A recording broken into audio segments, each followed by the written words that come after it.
All right. Hello. Okay.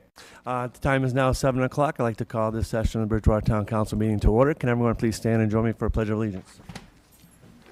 I pledge allegiance to the flag of the United States of America, to the republic for which it stands, one nation, under God, indivisible, with liberty and justice for all.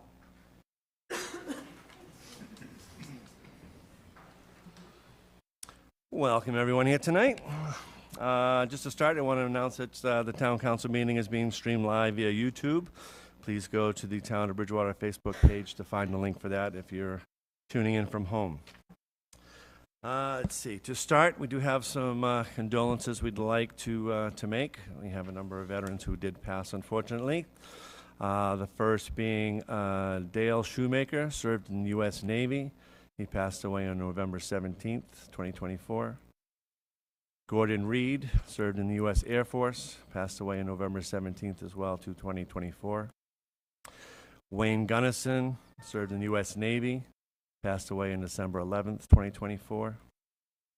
James Brown served in the U.S. Navy and served in Vietnam, passed away on December 20th, 2024.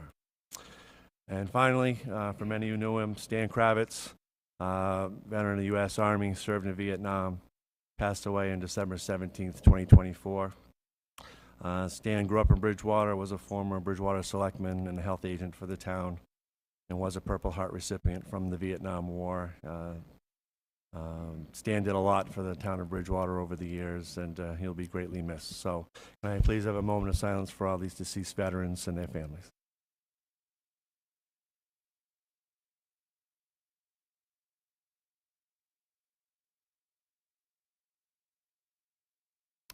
Thank you.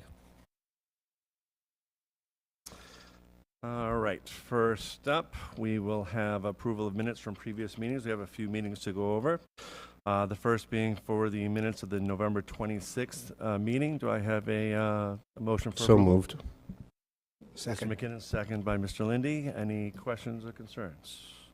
Seeing none, all those in favor, please signify by saying aye. Aye. Aye. Any opposed? Motion carries. Thank you. For the extension. Yes, we have. He wasn't in any of those meetings.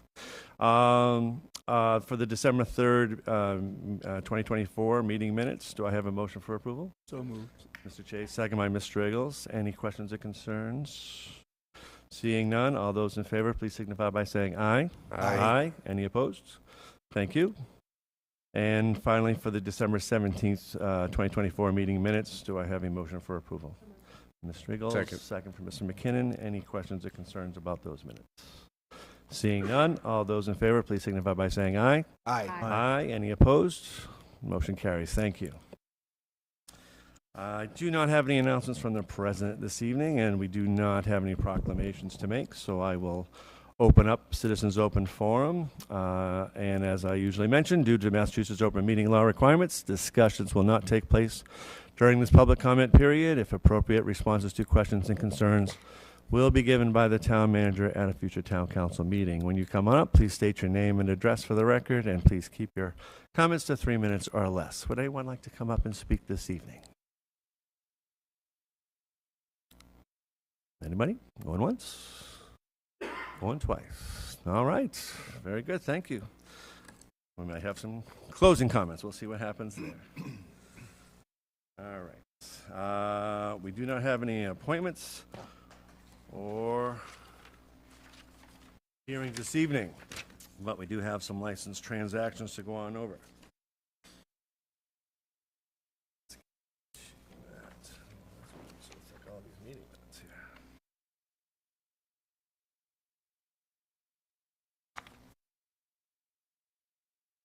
Okay, first up is petition P 2025-015, the annual licensing of a common victualler establishment non-alcohol for Bridgewater House of Pizza. I believe they were just were a little late in getting their application in, so that's an annual relicensing for them. Do I hear a motion to approve? So moved. Second. Second by all sorts of people. Any questions on this application? Seeing none, all those in favor, please signify by saying aye. Aye. Aye. Any opposed? Motion carries. Thank you.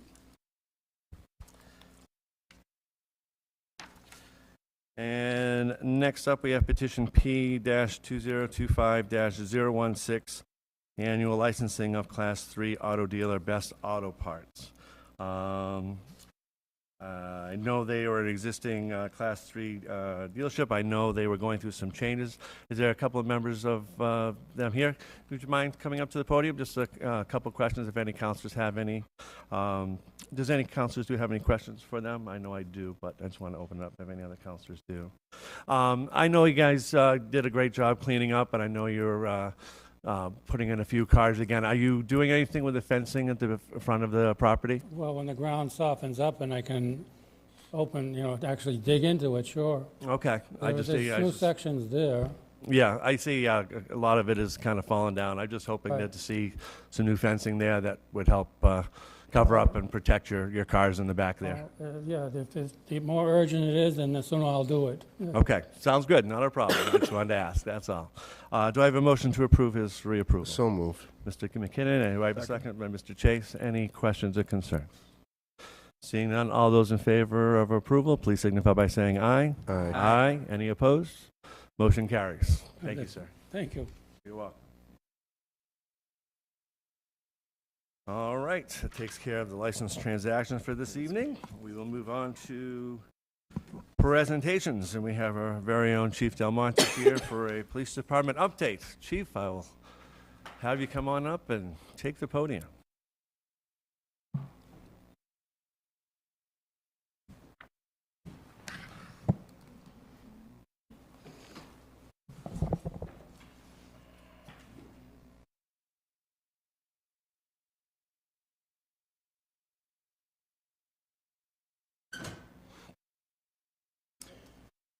While Anne Marie's getting that set up, the first thing I just want to introduce some of our staff who are here today. Anne Marie Gill is our confidential executive assistant.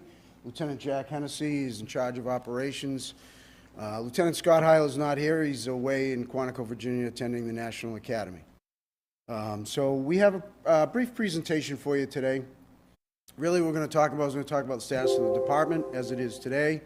We'll talk about some of the programs that we're involved with, some of the community events, some of the challenges that we face for the future, and the direction that we're really taking. We put most of the details in the slideshow for you today. I did want to thank all of you for inviting us here. We do appreciate the opportunity to come in and talk about what it is that we do. I also want to thank Blythe for having us here as well. And I do have to tell you that we've really enjoyed some strong community support through the years, so I want to thank the community for the support that we have. And one of the things I hope you get from this is the strength and the character of the people that we have, the men and women of the police department that are working every day. I can't say enough. I understand that's probably my job. I'm probably supposed to tell you how great some of these people are, but I get to see it every single day. And some of the things that they do that really are not known to most people. So I really want to say thank you very much to all the personnel that we have for the job they do. We can't do anything without our people. Anyway, with that said, let's get started. So the structure of the police department is chief, captain, 2 lieutenants, 8 sergeants, 33 officers. We have 4 cadets. Typically, our assignment is 3 cadets, and we have 3 professional staff. One of the problems that we face, and we'll talk a little bit about that, is recruiting. Recruiting is a serious problem for us. We currently have 4 positions that are unfilled. 4 people we cannot fill the positions. We're trying to do what we can. The police cadets serve in that capacity. What police cadets are they're local residents who work on the desk. They support the desk officer, so our police officers, in their rotation during the course of the week, will work a road assignment. They'll get a sector, a patrol sector, and then one of those nights they'll be responsible for desk duties, which is not only taking care of 911 calls, business line calls, walk-ins, prisoners, things like that. That's what the police cadets do. You can go on to the next, Henry.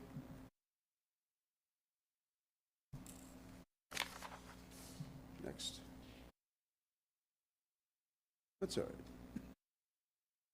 Personnel assignments. So amongst that complement of 45 police officers, as I said, we have 41 that are actually working today, but we have 4 full-time detectives.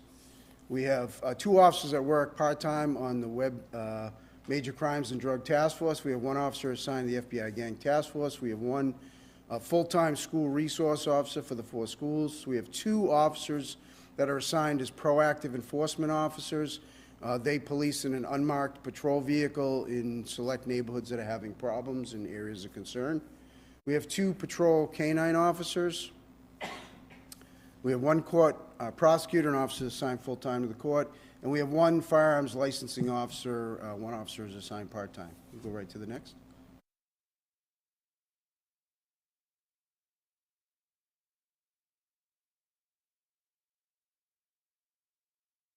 And so, as I said, there are really 4 school buildings that we're responsible for. The school resource officer right now is Officer John Pastana. He primarily spends most of his time at the high school, but I can tell you it's a very busy assignment. Does that mean it's a bad school environment? No, not necessarily. There's just a lot of demands to make sure that we're supporting the school. The police officer is there. School resource officer is a good title. It's a resource for the school to provide the support we can to the school environment as a whole.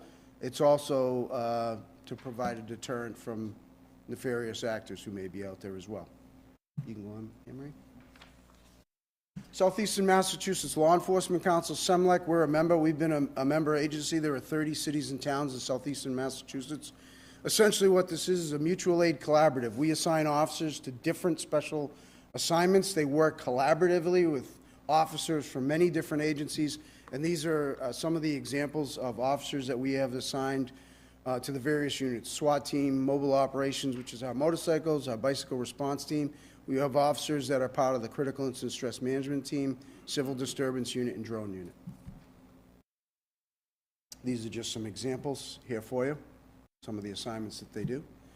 The Bridgewater Police Department is an accredited police agency, which essentially means that we use best practices in the policing profession. We've been accredited. We were 63rd or 64th out of all cities and towns in Massachusetts to be accredited. Back in 2016, we have to go through that process every 3 years. Our annual or 3-year renewal will come up this year. We'll get evaluated. I will send you a notification to let you know that we're going to be evaluated. We welcome any input you or the community has about the operations of the police department. And as I said, it just shows that we're using best practices in policing. Community events. There are a lot of things that we're involved with. Halloween Safety Day. High Five Fridays. Dare Summer Camp. It's a 1-week camp that we send our officers and about 20 other students from the school district go with us representing our community to the DARE camp. All 28 cities and towns in Plymouth County participate. We also participate in the Law Enforcement Torch Run for Special Olympics. There's a police parade that goes to the grounds over to Harvard for the Special Olympics. As you know, this is our 10th year, the Bridgewater Police 5K and 1 Mile Kids Fun Run. In the adult, we usually have somewhere between 200 and 300 students. Rebecca Kaler is the race director and has been for all 10 years that we have hosted that race. We've also been partners at the university with the Washington Mandela Fellows, and I know many of you meet them each year. It's a great experience for us. We show them the police station and also give them the opportunity not only to talk with some of the command staff, but some of the officers as well. All of those members, as you probably already know, are people that are in law or law enforcement or the judiciary for their various countries. So it's a good experience, we hope, for them, and it's a good experience for us. This is a recent example. We escorted a middle school class over to the State House. Sophia Barco, a local resident, young lady who has an excellent voice. She sang the national anthem for the opening of a Senate session, and we escorted them in there for that. Thanksgiving dinner for seniors, we've been doing that for 25 years, and we're very proud to do that. We host approximately 160, 170 seniors at the senior center, and then we deliver meals about 20 or 25 meals we'll deliver to homebound seniors. That is provided, the meals are provided by Bridgewater State University. The president has supported us in that for several years, and we very much appreciate their commitment to the dinner as well. I can tell you, during COVID, we delivered almost 300 meals to seniors in their homes when we did not do it at the senior center. And that was done almost exclusively by our police officers and their family members. Boston's Run to Remember. There are many police agencies that support this effort, this half-mile road race that takes place through Boston and Cambridge. No Shave November. Each year, the officers and the Bridgewater Police Association dedicate funds. We relax our grooming standards for the month of November, and as a result, they raise money and it goes to a local charity. And this just happens to be one year we gave the money over to the senior center, but usually it's a local charity we bring that money back to. Be-Fit Challenge. Usually the guys get a team together and they go into Boston at the Garden and participate as a team. There are a fair number of officers who get together and they might do, a particular challenge, but they also work out together once a month. They'll set up a workout of the day where the guys will get together collectively and do a workout. We also have a local instructor for self-defense come in that we pay for once a week to provide them with some added training that maybe is outside the normal training regimen that we would already have to commit to, normal in-service training. Go ahead, Emery. Programs. One of our longest running programs is the Citizens Police Academy. I can tell you that this is probably one of our more successful programs because it's a demonstration of the commitment of the police department working with the community. All of the classes in the Citizens Police Academy, with a few exceptions, fire department supports us as well, are taught by Bridgewater police officers who volunteer their time to teach and show residents of our community what it is we do, why we do it, how we do it. We don't teach anybody to be a police officer, but we're essentially opening our doors to show them what we do and who we are. This is a program we started in the last 2 years, the criminal justice program at the high school. This is for any Bridgewater residents, so even if they don't go to the high school, they go to a different school, but they're Bridgewater residents. Students are allowed to go to this program. We generally run it at least once a month, sometimes twice a month, throughout the course of the year on various topics dealing with policing. Some of it we actually prepare the students if they want to have a career. Some of them already know they want to have a career in law enforcement. Then we'll have a career night and we bring in various law enforcement agencies and find out what may work best for them. It's also a good place for us to connect with some of our young people and find out what direction they're going, how we can be helpful to them as well. It's been a very successful program. And again, another program that is really a product and effort of the police officers that we have. This is not an order. We're telling officers, you have to teach this and you have to do this. These are officers who volunteer and say, hey, I'd like to give back and this is the way I can contribute. So very successful program that way. Generally, the students we've had, this was the first year. Generally, the student numbers are somewhere between 15 and 20 for at least the last couple of classes. So it's been very successful. In fact, one of the students that's up there is actually now a police cadet with us. So this is just an example. Many of the outreach efforts we make, we show up at the college several times a year for career fairs at the Criminal Justice Department and even beyond that. Bridgewater Police Foundation is a 501c3 that supports the efforts of the police department that are outside our normal budget. It really supports primarily the road race. So the money that is achieved from the road race is put back into the race, number one. Number two, we also designate every year a local charity that we put, if there are proceeds beyond what supports the race, then those will go into that particular charity. We've done Dogs for Vets. We have done a variety of local charities that have benefited the local community, and that's what the foundation really supports. It also supports some programs. We have purchased items for officers that we'll talk a little bit about mental health and the importance of our personnel and taking care of our people. And sometimes, the various books and other pamphlets that are out there that are supportive in that way, and the foundation has purchased those as well. 911 call taking, emergency medical dispatch. So if you're not aware of it, all 911 calls, we are the primary answering point at the police station here. For all 911 landline, Phase 1 and Phase 2 cell phone direct calls. Those, the Phase 1, Phase 2 just has to do with the geospatial location information that we get, but essentially all 911 calls come in locally. We also have an external speaker. A lot of people don't realize that whenever a 911 call is taken in by us at the police station, the fire department can hear it as it happens. We have an external speaker in both of the stations, and we'll do the exact same thing at the news station. So they're hearing the call as it's being taken. There's no delay in that. One other step we've taken in the last couple of years is we also have inserted live 911.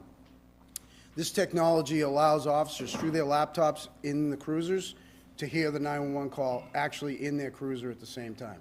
So before that call is even dispatched or designated to an officer, they can hear the nature of the complaint or nature of the call, the severity of it, and already start on their way before anybody ever says a word to them. We tried to pick the best faces that we could for there's two of them right there. Just to give you a sense of 911 calls in 2017, which is really the last year, that's when the last generation of 911 took place. That was as far back as they go. We had 5,900 calls, and we did over 7,000 calls in 2024. Those are 911 calls.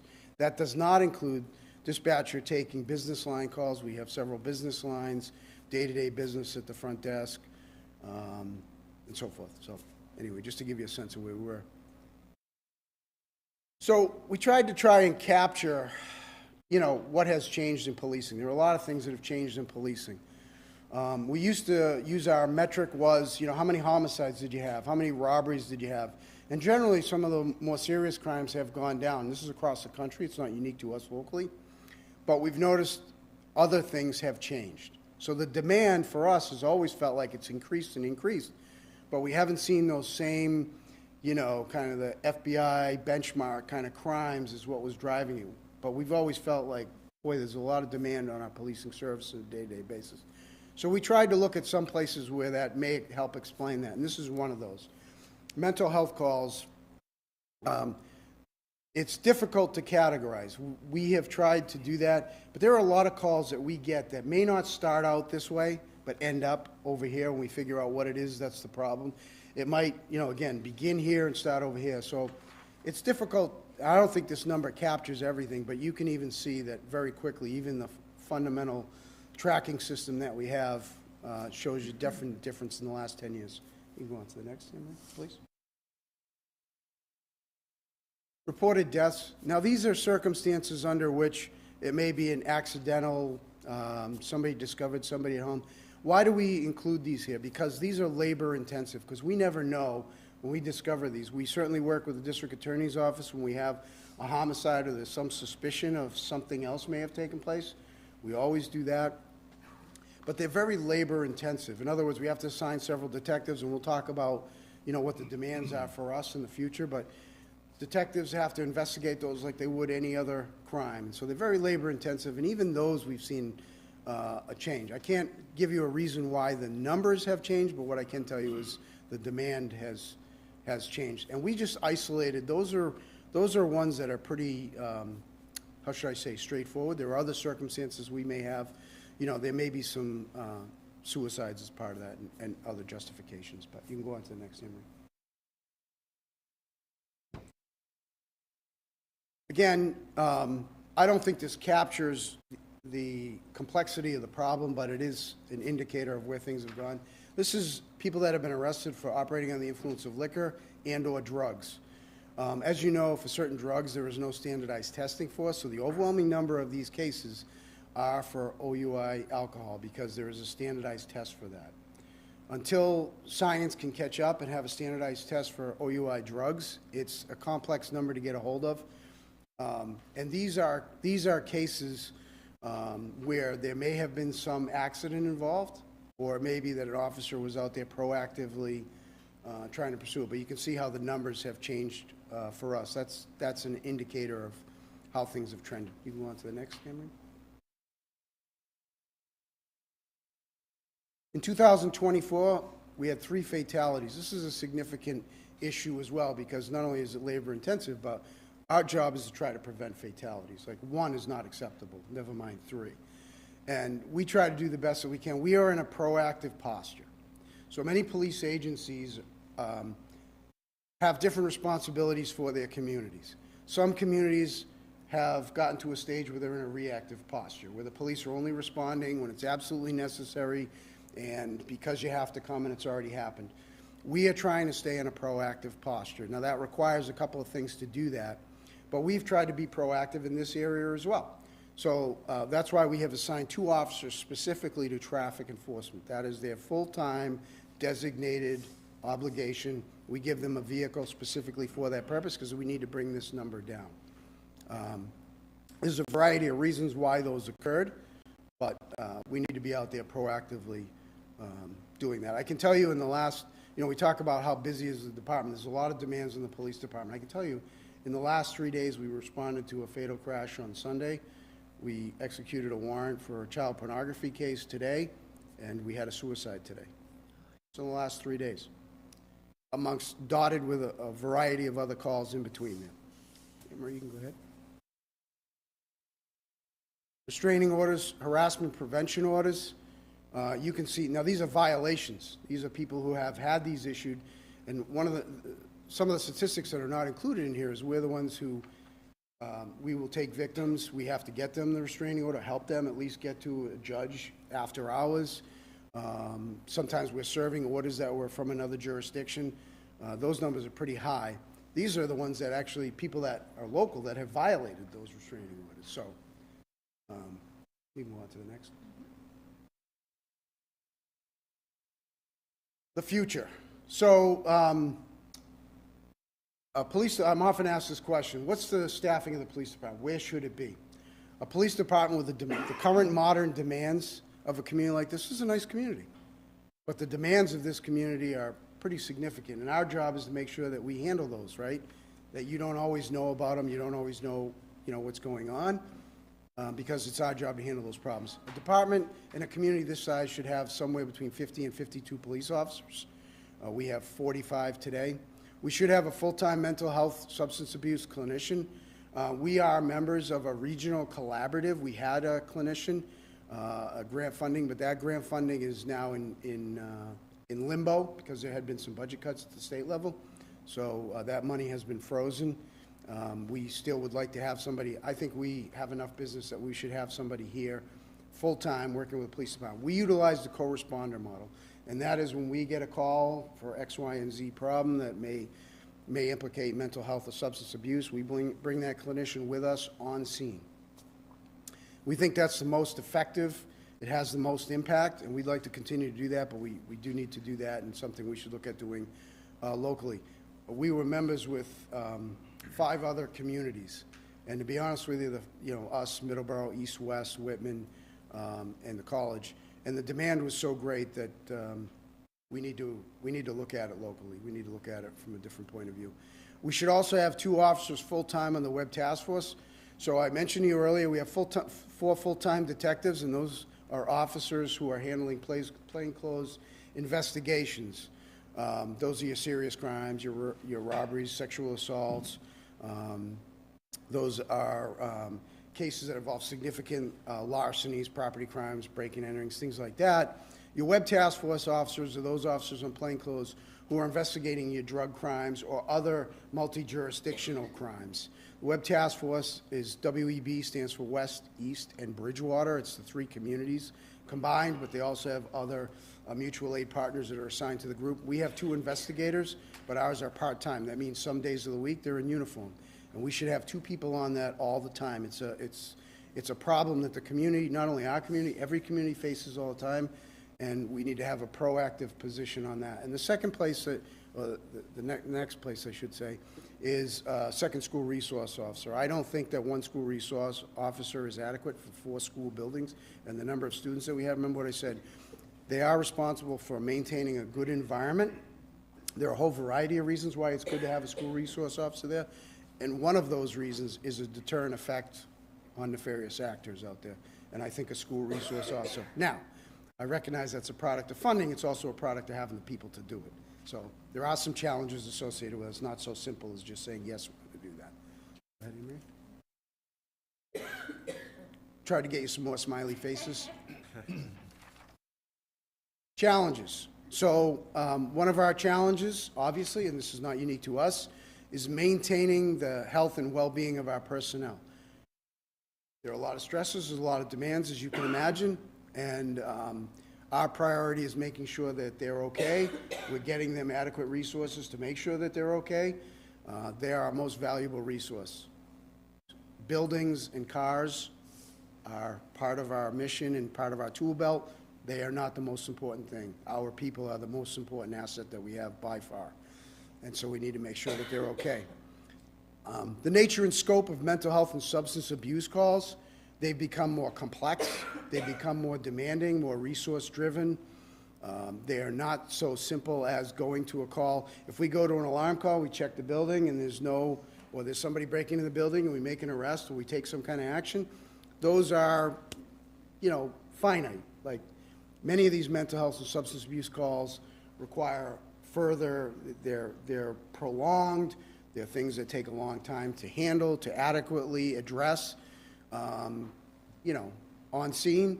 And so one of the problems that we have is there are many of them, and they are complex. They're not so simple to address. And lastly, which is certainly not leastly, is the recruitment of qualified police officer candidates is a major problem. We're doing the best that we can. We're trying to be creative. As you know, civil service changed this year. We're a civil service community. All of our police officers are covered under Chapter 31 Civil Service. And civil service rules have recently changed. It will allow us to go outside, at least for hiring, will allow us to utilize an alternative pathway, meaning we can hire outside the actual exam itself. Plus, there'll be a regional pool. Not only will we be able to hire local residents, but regional residents, if you will. There are some alternatives. I'm hopeful that that will have some help or some impact on the recruiting, but we're doing what we can to get outside our station to continue to recruit, because that's a major problem. Move on to the next thing, Marie. Emerging threats. This is true of all police agencies, newer and more deadly illegal drugs that are out there, and those drugs being combined with alcohol or used solely in drunk driving or impaired driving events. They're deadly to us as investigators, not only fentanyl, but carfentanil. These are very, very potent narcotics. Lack of available mental health and substance abuse treatment facilities. We don't get involved with the facilities, but we see the effects of that lack of treatment and availability to them. That comes back to the communities without that type of long-term treatment and addressing the problems. The prevalence and accountability of serious crimes. There are a lot of weapons out there.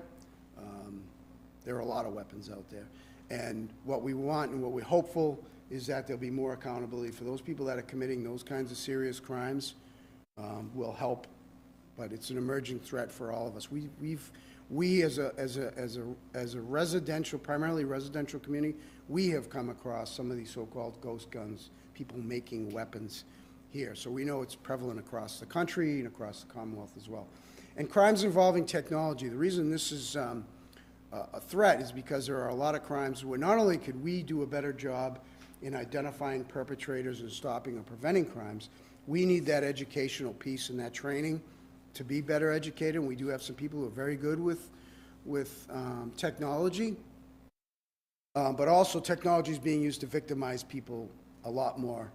We don't find that the federal resources are there for those crimes. So a lot of victims of scams and technology crimes, they're coming to us and relying on us, and we want to have an adequate response and an adequate posture to be able to help them.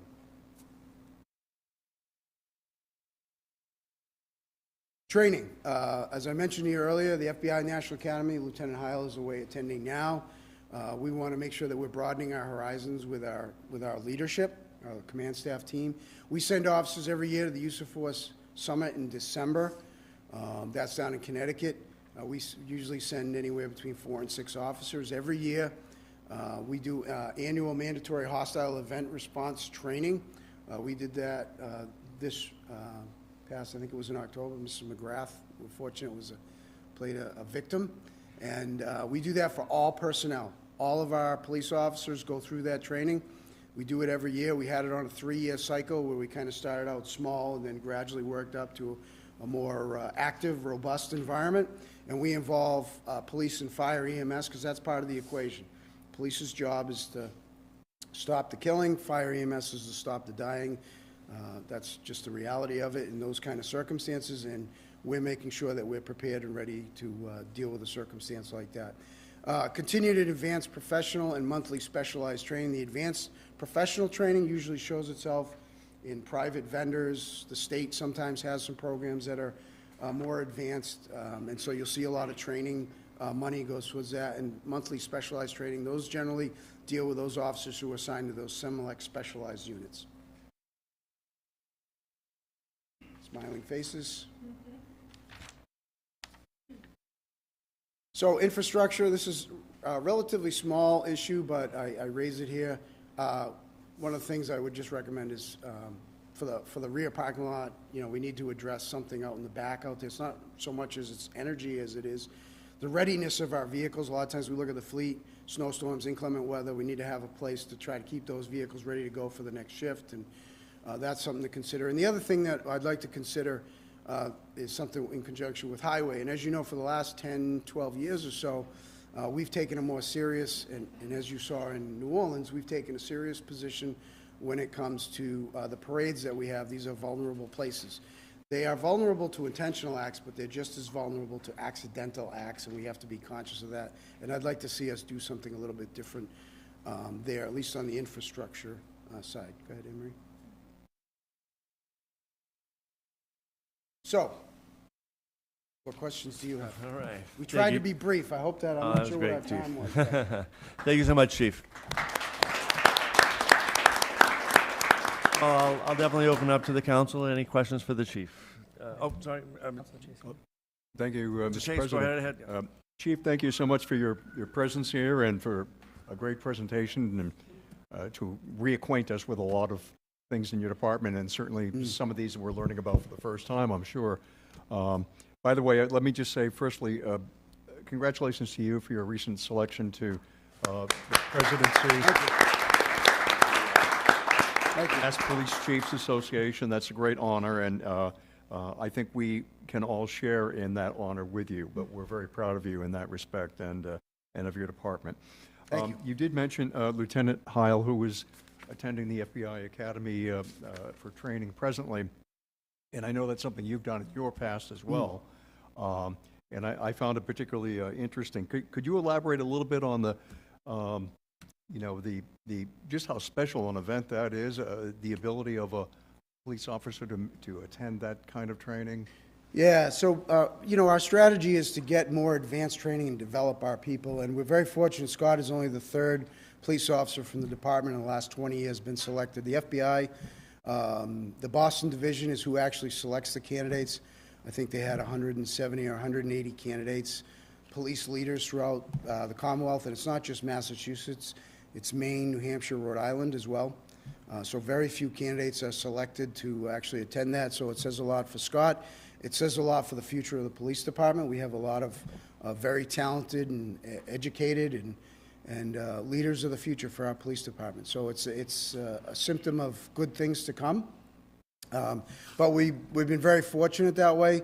It's also part of our overall plan to get officers better educated. We have to do more for training. Every time, you know, anytime we've been given the opportunity to come in and talk about what are the needs, training is always at the very top of that list.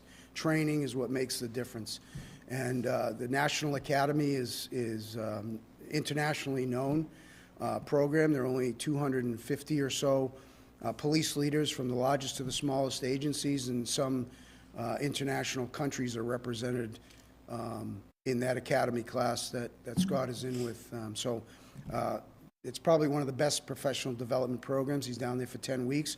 I appreciate your support and the community support to be able to do that. You will be able to reap the rewards from that for many years to come, and I hope you'll see that, but and I believe you will. But I want to thank you for that support and commitment to do that and recognize how important it is for the training. I can tell you, we're very fortunate in the personnel that we have, but also the command staff that we have. And you have a couple here that are very professional people, and I'm just a pretty face. Thanks so much. Thank you, sir. Mr. Lenny? So thank you, Chief, for the excellent presentation, and again, congratulations. I'll echo my Thank you. fellow counselors' comments. What do we have to do to get those solar panels for you? I think that's a wonderful idea, and you'll be able to, is it grants? Is it, what type of funding? Well, I think that's, I know there's probably some people in the room that are much better at the energy piece of it. As I look at it from the policing side of it, which is I'm looking for our preparedness and readiness, and I think there's certainly an energy advantage to it, but truthfully, I suggested it because I'm looking at how we staff and be prepared and have ourselves, ready for response, and that would be that's part of that picture, so that the vehicles, the instruments that we use are better prepared. But that's probably a local question. I'm sure there's not a lot of grants on the law enforcement side. Truthfully, there's not a lot of grants out there for those kinds of things that are solely associated with policing. I think there are probably energy Yeah, I think generalized grants that are out we there. definitely have someone in I'm the sure you room have that's some. very expert Yeah. at that, and I just think that should be sooner than later because it'll help you right away. Yeah. Thank you. Go ahead, Mr. Murphy. Chief, thank you for being here. Thank you for that presentation. Thank you to your staff. And I don't think words can describe a thank you from all the citizens for the work that you and your staff do. So I'll do my best and say thank you for that. I think I'm lucky enough to live in Bridgewater and raise a family here in Bridgewater, and it's because of people that are on your staff and yourself. So thank you for that. Thank you. With that being said, I do have a few questions. Please. Recruiting was something that you spoke a lot about, and I was just curious to see if I could get your thoughts and feedback on why that's so difficult to recruit folks nowadays, and why in particular for Bridgewater is that challenging? Well, first of all, I don't think it's unique to Bridgewater. This is a much bigger problem. I just don't think there are people that are going into this profession for a variety of reasons. Some of it may be what they see on television at night. It may have been based on myths or falsehoods. I can tell you this is a noble and honorable profession, and as I appreciate you mentioning, the association that I'm involved with, and I said it there and I'll say it here. There are people out there that are going to vilify me and my colleagues because we wear a uniform. And the reality is that I make no apologies for wearing a uniform or carrying a badge. I'm not going to apologize for that because I get to see what impact the men and women that I work with, the impact that they have on this community every day, the investment, the toll it takes on them, the toll it takes on their families, but I see what they do every single day, and I'm very fortunate to have that. Unfortunately, that's not the story that's always told. The thing I respect greatly about our profession is we are imperfect people, and our profession needs to do a better job in particular places and needs to make improvements. And I appreciate that about the profession. That's why I love the job that I have and who I'm involved with, because I know it's noble and honorable. We have to make corrections, we have to make changes, but we make those changes, we make those improvements with the realization that we are imperfect human beings trying to do the right thing and trying to help people. That's what it comes down to. Unfortunately, that message is not always told. Yeah. Thank you. Next question. You didn't mention BSU too much in your presentation. I was just curious about that relationship, what that looks like, knowing they have their own staff over there, but Yeah. what does that mean for you all with the college? Great question. I'm glad you mentioned it. So for several years, we've had a practice where we swear in all of Bridgewater State University police officers as special police officers.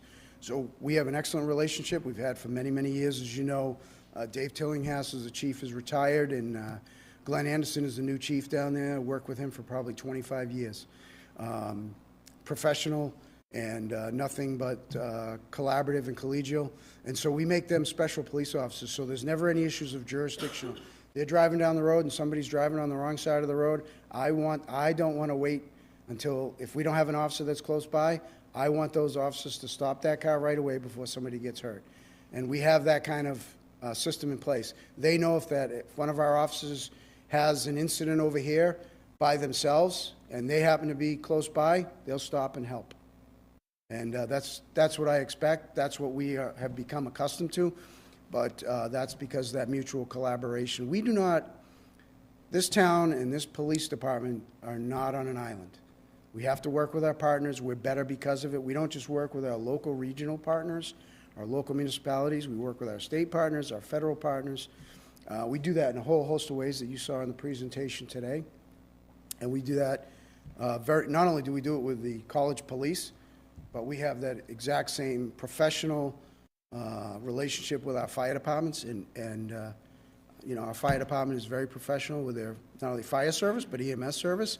We have a great relationships. Many communities cannot say that. We do. We have that. Just a comment, Chief, as somebody that works in education and who sees the mental health crisis every day, it's mind-blowing to me that anybody would think about cutting funding as it relates to helping folks with that. And so my promise to you is next time I see our state representatives that have recently been elected, I will ask them to make that a priority, because I think that's important. And that growing number that you showed on the screen is eye-opening, but also not shocking to somebody who has experience there. So I, too, would love to see our department have a full-time clinician that could help assist your staff and those folks that are making those calls. Thank you. Appreciate that. And then one last question for you, Chief. We ask of you every day to help support us and to serve us. I'm going to take off my council hat and ask you as a citizen, what can we do to support the Bridgewater Police Department as citizens? Well, that's a great question. It's probably difficult because I'm not in the business of telling, we serve the public. We ask what it is that the public needs and what we can do. I think sometimes it's kind words, sometimes it's notes, but to tell you the truth, we're very fortunate that way. This community has always supported this police department. Sometimes we'll see it in the kids that come in from the brownie class that have cooked brownies. Or various ways. There are a lot of small symbols. People come in and show their thanks and give their thanks. And I think we appreciate that. We're here to serve. That's what we get paid to do. That's what our duty is. And, we're privileged and honored that we get to do it. The people that we have can work anywhere they want. The character and talent that they have and the education that they bring to the table. Over 80% of our people have a bachelor's degree or better. They have military experience. They have a lot of life's experience. They can go and work in any place they want. They choose to work here. And I'm glad they do, and I appreciate you saying all that, Paul. It means a lot, but I'm also here to verify that the community we have never felt that the community has left us. As you know, in COVID, everybody saw a lot of different things take place, and we didn't close our doors, but at the same time, there were also people from the community, I can tell you, that came forward. They made masks from the roll of cloth they had in the back room. And they didn't ask for anything. They didn't even leave their name. They just brought them in and said, look, if this is what you need, we're here. And people have done that. If you go in the station, you'll see notes and cards from a variety of residents who just want to say thank you. And we appreciate that. We've always had that support and continue to have that support. We appreciate your support, right? And that of the town managers as well. We appreciate all the support we've been given. So thank you. I hope I answered your question. I think you did. Thank Okay. you very much. Thank you to your staff as well, too. Any other council comments? Ms. Striggles. Thank you, Mr. President. Hi, Chief. Hi. So I have no questions, but more so just public comment. 2 comments. First, thank you for taking care of so many of my close friends that are under your watch and are serving this town proudly and bravely. So just thank you for that. And second, thank you for Sunday. Sunday for my neighbors and I was a little traumatic. The last thing you want to see is a car plowing through one of your neighbor's trees and not really knowing how it happened, why it happened, and whether the person was going to be okay. So thank you for how your staff handled that, how timely you were, where those of us who lived in the general vicinity where the road was shut down weren't inconvenienced. And thank you for being transparent and honest about what was going on. So I just wanted to publicly thank you for that. Thank you. Appreciate that. Any other councilors? Ms. McGrath. Thank you, Mr. President. Thank you, Chief, for coming. When you talked about restraining orders and harassments, do you know if our town's connected with shelters or anything that women and children can go to? Because I know some towns use like hugs and stuff. Yeah, so we have resources. Whenever we respond to a domestic violence incident, we provide them with a list of resources. We do have contacts to get people to safe places. I wouldn't be at liberty to, be more specific than that, but our job is to help provide resources to those victims, yep. All right, thank you. And the comments from counselors? I'll just finish off by, again, thanking you very much, Chief. My apologies for not making your event where you got named President of the Police Chiefs Association, but I want to publicly acknowledge that and congratulate you for that. It's a testament to your leadership and the years that you've put in that got you to that position, so congratulations on that. Thank you. Thank you again for this presentation, and the town council is very appreciative of what you put forth with us tonight. We're thankful for the leadership that you have given the town and the officers that you've trained, and we're so proud of the entire department as well as our fire department. And if there's anything more we can do as a council to help support you guys, we certainly want to try and do that. And to the comments that Mr. Murphy made, we're, I can say, 100% behind you guys. And again, we'll see what we can do to help you with some of those requests. Thank you very much. Thank you all. All right. Thank you so much, Chief.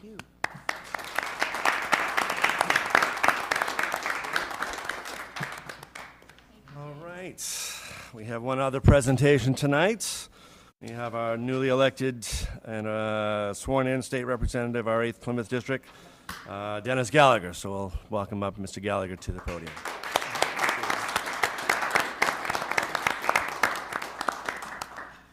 Thank you, Mr. President, members of the council, and Happy New Year to everybody. And welcome, Councilor Reddy, to your first council meeting as a sworn-in member. Yes, thank you for stepping up to the plate. Yes. I just wanted to take a few minutes to say hello and to talk about what we are doing on Beacon Hill and how it can certainly affect the town of Bridgewater as you move forward, particularly as the budget season is upon us. The good news is that recently the December revenues in the state have indicated that they are better, and the state is now in the black. That's only halfway through the fiscal year. But as we were sworn in last Wednesday on New Year's Day, there was a lot of chatter about the upcoming budget, which we will get into very quickly, and it'll be a very brief period of time where we'll be able to react to be able to set things going forward. But as I assume the office, I do not have an office yet. We are in what they call the bullpen, where we're all in a room similar to the way you guys are sitting. There's 19 new state representatives that are in the bullpen waiting to get their committee assignments and waiting to get their offices, which could take a couple of months. But as everybody knows, nobody does things alone. You always need someone to help you. You always need a sidekick and someone to do some of the grunt work. And I wanted to also tonight to introduce and welcome my legislative aide, Evan Francis, who's here tonight.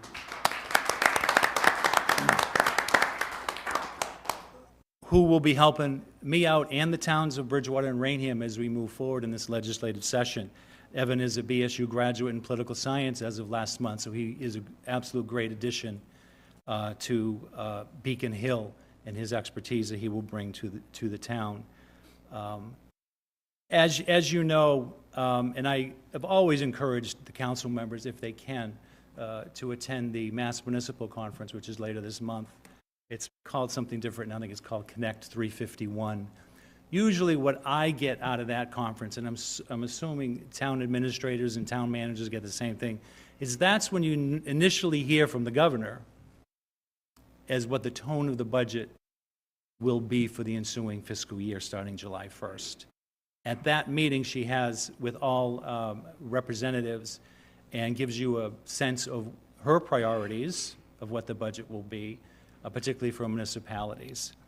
And so I encourage all of you to, once that is done, the what they call House 1 is released, and that's the step one in the budget process on Beacon Hill. Then it goes to committees, and it goes to the House, it goes to committees, and the process can take, as you know, well into the summer. As I indicated in my campaign, some of the things that I am going to advocate for are roads, bridges, and sidewalks, and improvement in infrastructure. I also did talk about mental health and how we need to address that in a much more serious way when it affects our young people and our older population in our communities, whether it be additional funding through the opioid settlements that we got to help our police departments and health services in those areas. That's some of the areas that I'll be focusing on. The legislative process is very, very tight, particularly for new representatives that really have not had a flavor of Beacon Hill. I have taken a look at my predecessor's legislation that he has filed in the past, and we are currently reviewing them, and we will be refiling a lot of the same bills that he has filed. I think they are worthy, and I think that they are certainly benefit not only to the town of Bridgewater and Rainham, but to specific individuals that he has been trying to help over the years. The deadline that we have to file anything is Friday, January 17th. And we got access to file bills yesterday. So how we file them and what we do is a very short window of time. Anything that is filed by that 5 o'clock on the 17th, not 5 o'clock, 4:59:59, they said, everything has to be filed. In order for that particular bill to get a hearing in the upcoming legislative session. So if there are issues that I'm not aware of that need to be filed on behalf of the town of Bridgewater, let me know and we will put something together. That does not mean that bills cannot be filed after that date. It just will not guarantee them a hearing during this legislative process. It could get a hearing if it is something that that particular committee chair thinks is worthy, or the speaker thinks it's a worthy thing to bring forward. So it could be difficult, but we have already filed we have refiled, I should say, we have already refiled 4 of the pieces of legislation that my predecessor has filed already. So we are reviewing them as we move forward. So I think that local aid and unrestricted general government aid is very important to how the town operates, in addition to Chapter 70 and Chapter 91, Chapter 71 monies are for the schools. School funding, unrestricted government aid is very important to communities.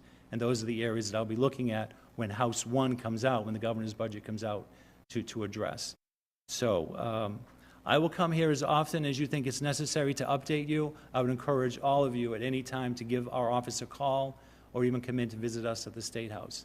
I'm here to work for you and the citizens of Bridgewater and Rainham as I move forward in this new venture in this area to help out the community, just as all as you want to help out the community in your role as counselors. So with that, like I said, the legislative process for me to file any new bills ends on Friday, January 17th. It gives the new legislators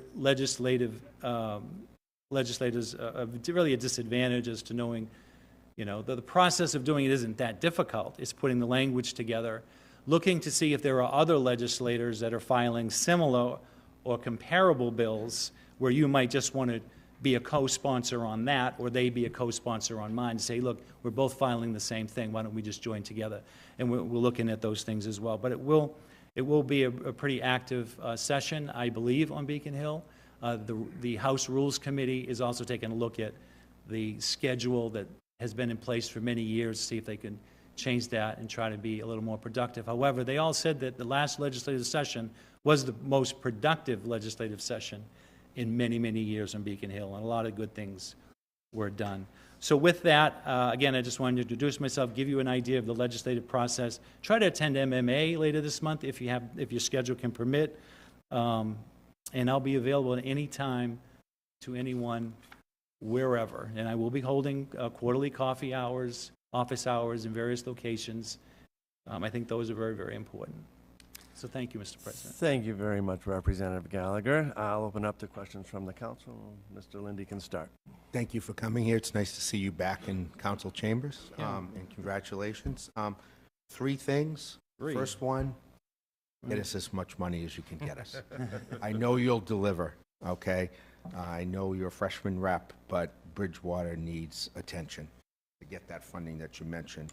The other thing is, I know in the past when we've tried to push through charter changes, it's a very long, cumbersome process, and it needs a lot of attention, and I think there are things that are pending that will need someone to shepherd that through. So I know you know our process, and I think it'll translate well to the state process.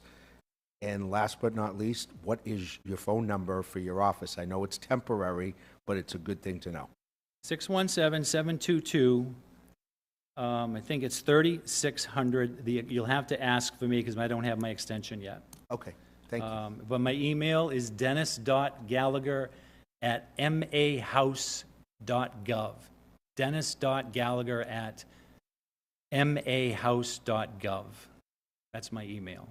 Thank you. And hopefully we will have you here on a regular basis, because I think it's important, and hopefully we can get our state senator to come here too, because we have a new state senator as well. I certainly will advocate aggressively for funds for the town of Bridgewater, particularly when it comes to our education system. And that is only, because we're a regional school system, I do think we get shortchanged. And there are a lot of caucuses on Beacon Hill where, like, there's a Veterans Caucus, there's a Trails and Trails Caucus. There's all different types of caucus, Progressive Caucus. There's all kinds of caucuses on Beacon Hill, and one of them is Regional School Caucus, where they meet. It's not a committee or anything within the structure of state government, but there are those that have those particular interests that meet to try to brainstorm on how we can better do the things. As far as home rule petitions, which is really one of the things that can be filed, that would be outside the bill process, so there's really no time frame for those. Can be filed at any time. It wouldn't really be a part of the bill process. It would be, anything can be filed at any time, but it does take time for those to go through the process as well, through legal and things like that. But I will check and see what home rule, I really haven't taken a look at what home rule petitions are pending relative to Bridgewater and Beacon Hill. I don't think there's We have 4, Yeah, okay. we have some. So we'll look at those. Yeah. Just two, I said 3, I'm going to add 2 more. Prison mitigation funds have been cut, I think, 3 years in a row. They keep telling us that the DOC budget has been cut. I'd like to see it go back. It seems like Bridgewater gets shortchanged in that regard. We pay for MBTA, okay? We get a small amount, although it's increased this year for BSU, but that's kind of a sore spot for me. And I want to piggyback on what my fellow counselor has done very well with our former state senator, Timilty, is to get parts of Route 18 refinished and paved. And we need to do more with that. So that's is that Chapter 70? It would be part of Chapter 70, but, I don't think Chapter 70 funds covers a half-mile of a road these days. So you need additional grant money available for larger projects, like, you talk about Cross Street or South Street, or, there's a lot of streets in this town that need it, but you can't afford to do that just on Chapter 70 monies. And water. Water issue. But getting back to prison mitigation, that was one of the refiles that we did today, that was filed by my predecessor, which advocates for a special fund to be created for prison mitigation for towns that have a prison in their community. So that was one of the refiles that I did today, to keep that on the burner for people to talk about. Sounds good. The water is, we are, as you know, having been a counselor, we have to either build another well or bring in water sources from other towns to do any kind of expansions, water and sewer capacity. So anything that we can do to help that out. Infrastructure is very important. Thank you. Thank you, Mr. Lee. Any other counselors? Any questions? All right. Oh, was that? Oh, Blythe. Please, town manager. Welcome. Thank you. I just wanted to point out one thing related to prisons that you may or may not know about. As you know, our fire department, our EMS service responds to the prison and provides medical care and transport. The company that the state had hired to process all the payments went bankrupt, and the town is owed about $140,000. That we've gotten a bankruptcy notice, but what we really need is a check. Yeah. So I don't know. We're reaching out to our other communities in the state that serve, have a prison, a state prison, and provide that service, and see who else is unfortunately in our same predicament. Yeah. But it's something that we can't afford to not be paid for the service we provide. It's a receivable that you It's are very due. much a receivable. Yes. And because we only receive a portion of, under the state rules, of what it costs us to go, I think we're actually owed over 400, but when we do the math, it really comes down to about 140. So help to get that sorted. I'm not sure what the DOC is doing about it, but I just want to bring it to your attention. Thank you. Yeah. I will take on that. Okay. I'll just summarize by, again, thank you for coming here tonight. And we will be meeting with our regional school committee in February. So, again, I would certainly strongly ask for your support in fighting for those funds for our regional school system. I know they've been hurting in the last couple of budget cycles. And if you can't get on that caucus regarding regional schools, I would definitely get on that one if you could. But thank you again for coming. Thank you. Thank you, Dennis, Mr. and President. we'll be in touch very soon. Thank you. Thank you very much. All right. Thank you to those for those presentations. They were wonderful. We'll move on to item I, Town Manager's Report. We'll turn it over to our Town Manager and start off with our fire station update. Thank you. For the fire station update, I actually don't have a lot new to report, given that we've had a bit of weather over the holidays, and work has certainly continued, but nothing of material to report to you. We did have some really helpful input on how we can improve our report going forward, so we'll be making a more thorough report at our January 21st meeting. Okay. And we'll keep on that schedule for you. Okay, thank you. With regard to Old Town Hall, in my tenure here, I'm really focused on the short term of how to continue to resolve all the records and the items that are stored in the building. You probably all know this, but just in case, I'll tell you that there was, the previous archivist we had at the library actually put together a whole report of the records at the Old Town Hall and how to address resolving that matter. I am meeting next week with the new archivist and our IT department to talk about dusting that off and updating the numbers and figuring out what we need to do to actually get records once we determine what we have to keep, how we're going to take them out, digitize them, store them, make them available, and so on. So we're working on that. And then maybe not this week since it's super cold, but really urging the staff to have records over there, to get back over there when the weather's a little less cold, because the building isn't heated, to go through what they have, work with the archivist, and really put some elbow grease into looking at that and formulating a plan. We do have some money set aside. $247,000 was set aside a couple of years ago, and it hasn't been used. So we're going to start with that. But there's also an upcoming IT grant from the state. The Community Compact comes out next month. Digitization of records is something that we can apply for, so we're looking at that with IT. So I know there's others working on what's the long-term plan for the building, what do we want to do with it, how does that happen? I'm more focused on getting it ready so that when that decision is made, people can move forward with it. Thank you. With regard, what- sorry. why Question, don't we go with questions on this one? Go ahead. Yeah, it's actually a combined question with the fire station and that Old Town Hall. Okay.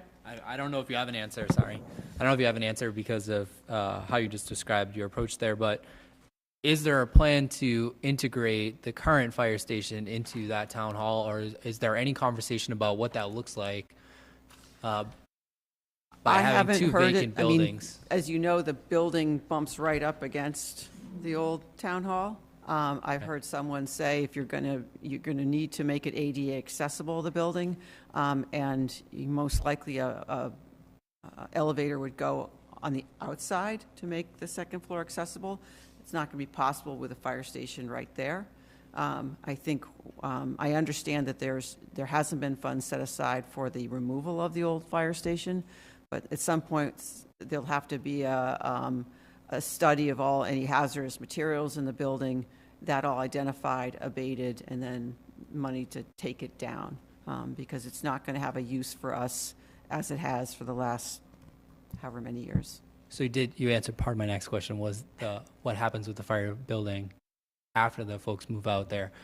It's going to get closed at this point, Yeah. but I think it's part of the greater conversation about what do we want to do in this area of town, and how does that, how are we best using the property that we have and supporting whatever it is we want to do with the Is Old there Town Hall. a current cost to the town for that old town hall building just sitting there right now? I mean, is there regular Or are we paying energy bills? You It- said there's well, no heat in the The building. heat is turned off. I mean, it's mothballed, if you will. There's some, we do have our facilities person going over there and keeping an eye on it and checking on things.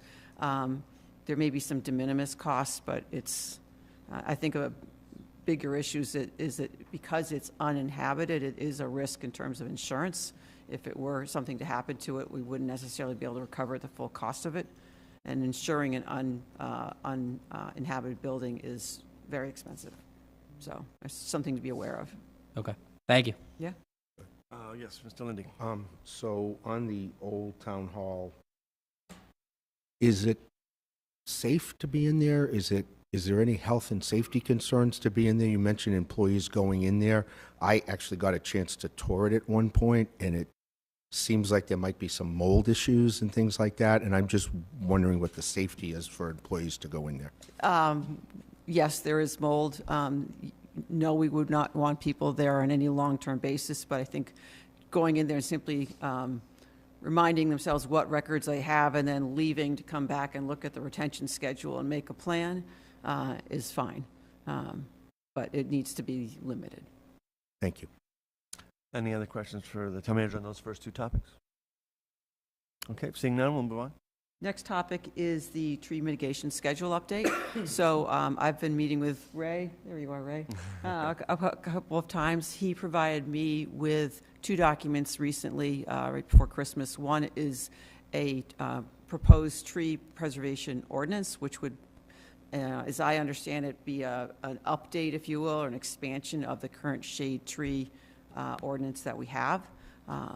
And then a second document is a tree mitigation schedule that he has, he had talked with the previous town manager about the fact that with, when there's a subdivision proposed, there's a conversation with the planning board necessarily about mitigation of trees coming down, but there's nothing that's defined and specific.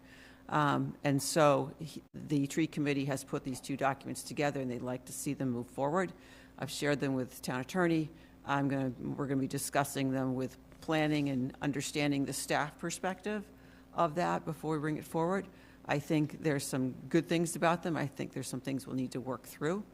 I know that it would be a priority of the committee to see a full-time tree warden. As you know, we've got separate legislation going along to at least change it from the tree warden from elected to appointed. Somehow that got lost over the years, and fix that at least to start with.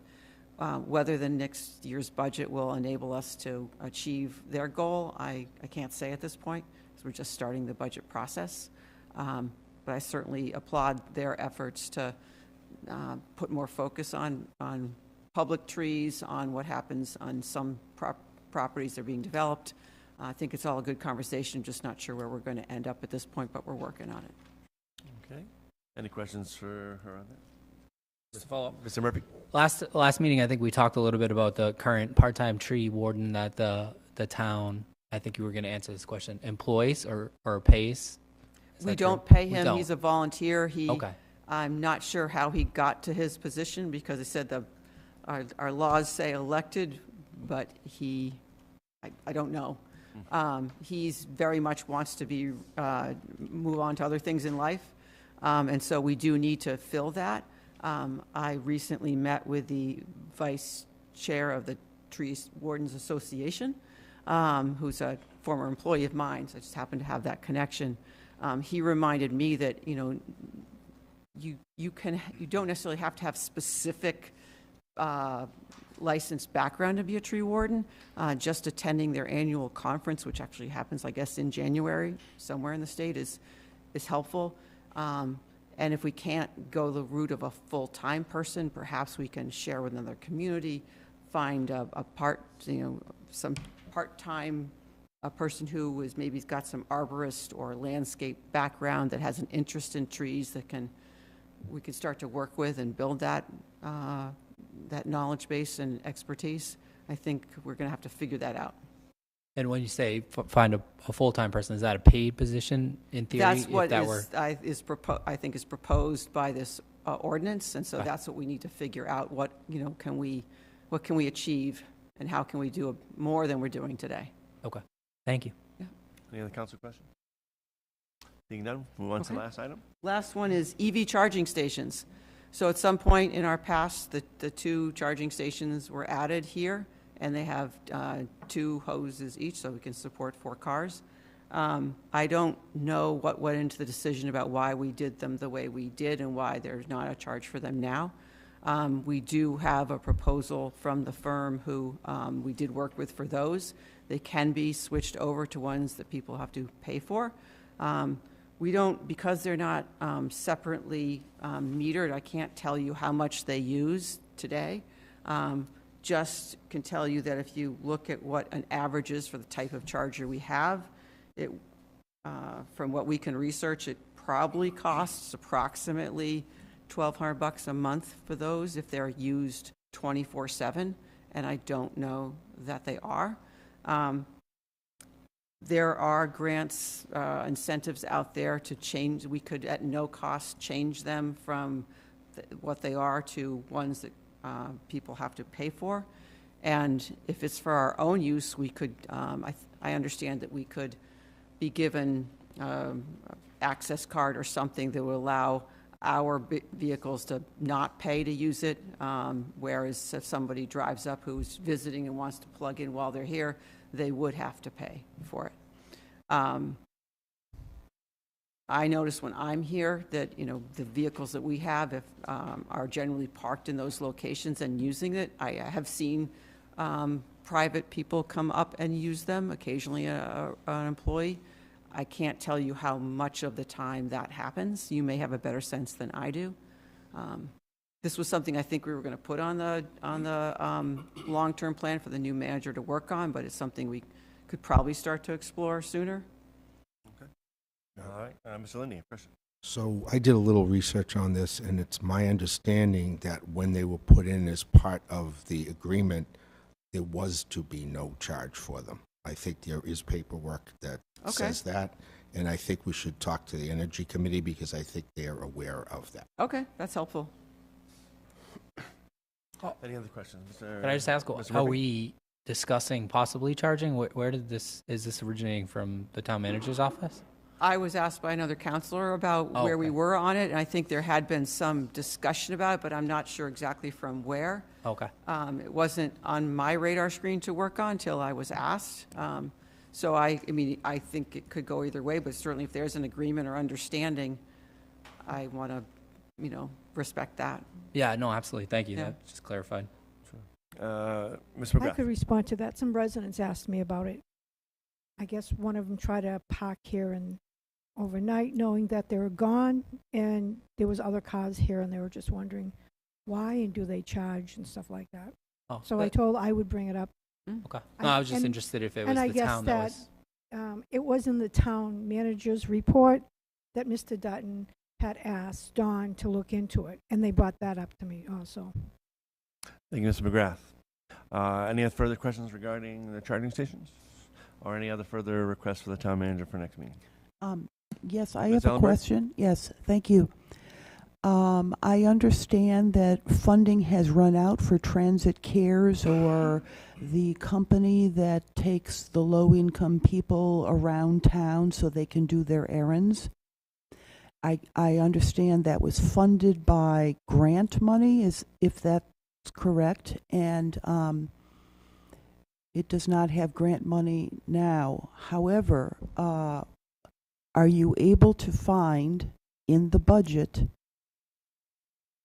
money to get the transit care up again? Because I think that's an imperative thing for our lower income members of our town to be able to have access to.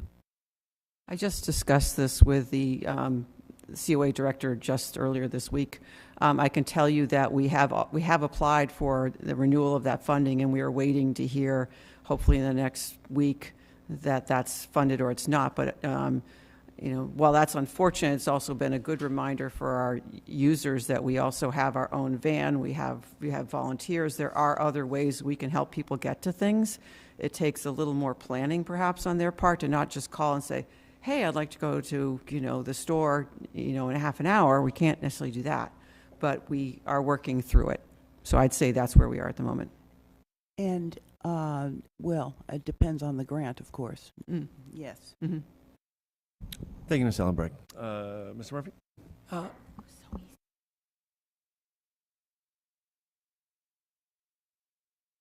was just wondering if we could add, I did see in the operational report that there was, I don't know if I would define it as a feasibility study or some possible work that could be done over at the library. Would it be possible to get an update at the next meeting on what that looks like? Great, thank you. Mr. Lindy? Piggybacking on what Council Murphy just said, I would love to see the library director come here and do a presentation at some point in time. I know there's information about capital upgrades and stuff, and I'd like to see them. They also want to talk about some possible changes. One of the trustees brought up to me about the role of the library board of trustees, and they want to be able to present to the council. Get them on our presentation. So 2 more things. Along the lines of Bridgewater Cares, there's a wonderful program that's going on at the Council on the Senior Center. I'm just used to Council on Aging from Brockton, pardon me. Where the funding is going to end at the end of March. It's like an Alzheimer's dementia program. Michelle Brace is in charge of it. It's a wonderful program, and I found out when I was at one of the parties that it was done the end of March, and I'm hoping somehow we can find a way to continue that program. The other thing is we have a community health center over there nearby that is underutilized. I mean, this is probably more down the road, but I think the senior center is sometimes so utilized and so out of space that there's no place else to go. So if we can put that on the radar screen someplace. And then lastly, when would we be getting info for budget and finance for the budget process starting? I believe we're required to provide you with a first pass in the budget by February 1st. Okay. And I can report on those other items. Emily and I talked about those just the other day as well. Thank you. Okay. Any other councilors with any requests or comments? Seeing none, thank you very much. Okay, we do not have any further discussions. Any committee reports from any council members that like to share? I do. Mr. Murphy. Sorry, it's a lot of me A tonight. lot of you today. No, it's all right. A quick update on the town manager search. We did hear from a lot of residents who would like to have further feedback in the process, and so I've heard you, and I promised an open and clear and transparent process, and so we've scheduled an open community forum for the January 22nd at 6 p.m. at the Senior Center in Bridgewater. I've asked the town clerk, the town council clerk, to post that as an ad hoc meeting and a council meeting. So if any of us would also like to be present, that could be a good opportunity to hear from folks. And so I would ask anybody to share that message as much as possible. I would love to see a great turnout there. So again, January 22nd, 6 p.m. at the Bridgewater Senior Center. For an opportunity to speak directly with Community Paradigm, the company who we've hired to help assist in that process. And so they'll be coordinating and running most of the meeting and listening to folks give that feedback. So I'm excited. I know the committee is excited for that opportunity. As of this morning, we have 7 applicants for the position. I did ask the search form. I have not seen, nor has the committee seen, any resumes. We don't intend to until after the closing date, which is scheduled for January 27th at 3 p.m. is the deadline for applicants. With that being said, the conference that Representative Gallagher mentioned, the firm will be present at that conference and hoping to recruit some folks from there as well too. They did tell me that they're expecting close to 15 to 20 applicants in total for the position. And so I'm hoping we get on the higher end of that number and have a good pool to choose from. So all going well. The committee will meet again following the deadline on the 27th. I think we have a meeting scheduled for the day after on the 28th to start that review process and then hopefully carry out some interviews in early February.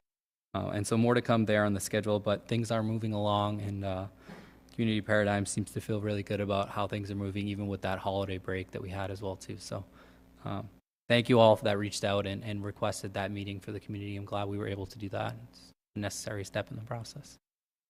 Thank you very much. Mr. Lindy.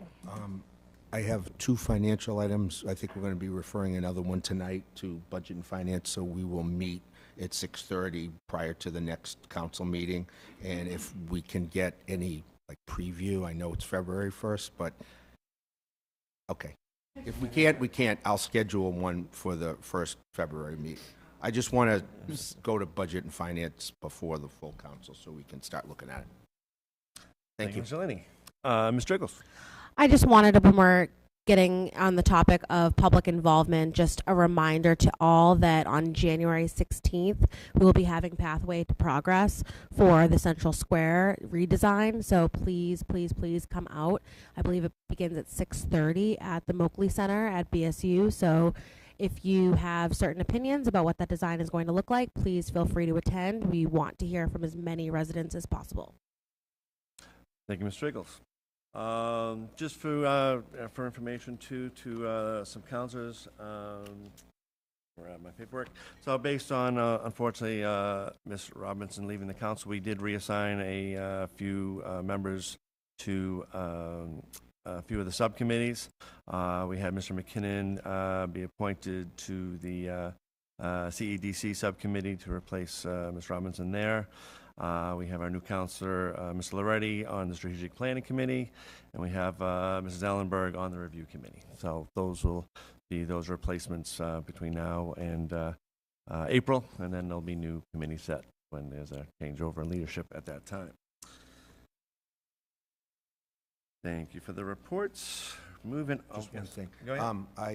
In reading the newspaper and hearing media reports, the Wampanoag Native American tribe is going to be creating a welcome center down in Taunton, and that could necessitate a meeting for the gaming committee of the council so we can get ahead of it before. It's still in place, so we'll have to see what comes about, Yeah. and if we need to convene that group, we shall. Thank you. Next up, we have legislation for action. First up is Order OFY 25-033, an order for the placement of flagpoles. We kept this at a council level, and I believe Councilor Chase has a few amendments to this. I'll turn it over to Councilor Chase. Thank you, Mr. President. I appreciate that. This legislation was introduced at our December 17th meeting for first reading, and following council discussion, our town attorney had delivered comments of concern to him with respect to some of the language, particularly as it related to interaction with the town manager in this regard. And the amendment that I proposed, that you have a copy of before you, does remedy that. I've actually discussed this with Attorney Rollins. It really does a couple of things. It does provide for at least the concept, the notion of more than one new flagpole, if that is something that is to be considered. And more importantly, with respect to Attorney Rollins' concerns, it does provide for, well, it removes the issue of procurement and funding language from the town manager. So we're not directing her to undertake action which really should be part of the appropriation process by the council. So it kind of cleans up that area. And that's really the whole extent of the proposed amendment, and otherwise it is as we have last discussed. Okay. And just to let the public know, so basically we're stating that we're ordering that the town manager undertake all actions necessary to seek proposals for the purchase of an additional flagpole or poles and relocation of the existing flagpole. So that was basically the changes in the language. That's correct. All right. And do I have a motion to amend? Ms. Second. Strigel, second by Mr. Lindy. Any questions from any councilors on the amendment for it? Not on the amendment. Okay. Seeing none, all those in favor of the amendments to this, please signify by saying aye. Aye. Any opposed? So moved. So the amendments carry.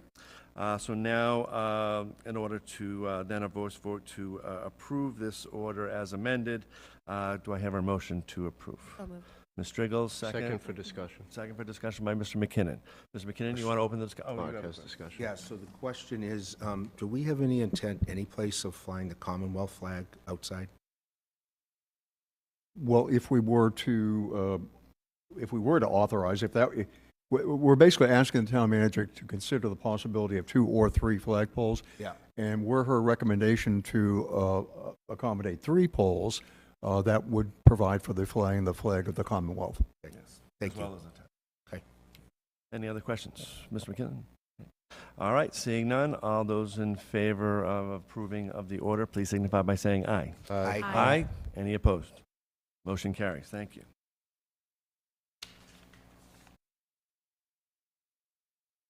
Next up, we have ordinance D FY 25-008, proposed amendment to Part 2, the Admin Code, Chapter 1, Article 3, Section 1B, Subsection 2. This was introduced by myself and reviewed by Rules and Procedures. This was allowing the town council president to make appointments to ad hoc committees that were specifically to the town council as opposed to going through the town manager as it was written before. So as I mentioned, Rules and Procedures voted 3-0 to recommend this on 12/12. Looking for a motion to So send to moved. advertising. Second by Ms. Strigels. Any discussion on the matter? Seeing, Just a quick Go ahead, question. sure. Just a question. It's Go ahead. so the ad hoc committees have a finite time frame.